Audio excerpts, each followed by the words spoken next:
I'm Johnny from Expert Boxing. Right now I'm going to show you guys how to set the proper range in fighting. So, here's a common problem during a fight. You have an opponent that moves around really well. He's either always too far or he's too close, right? So if he's too far, you swing at the air and you miss, you feel like he's always too long, right? You have to reach a lot to even make contact. Or the other problem is that he's so close that you feel like you're always smothering your punches, or you're punching over his head, or that he's just way up in your face that you can't get any leverage. That's fine. Both of these are normal problems. So I have many tips about it, but today I'll just cover the main one.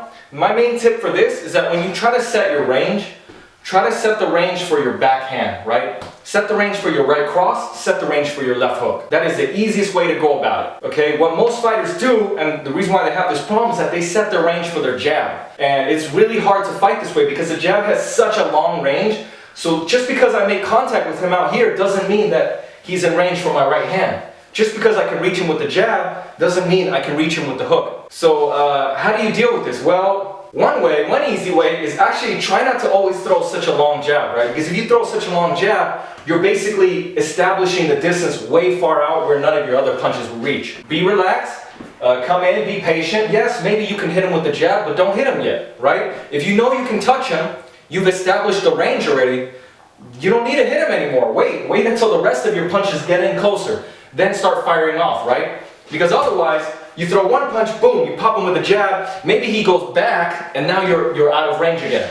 So, you know, I would think of it like that. Set the range for your right cross and your left hook. Most fighters, they're going to be in the middle, and then they run, or they're going to be in the middle, and then they come forward.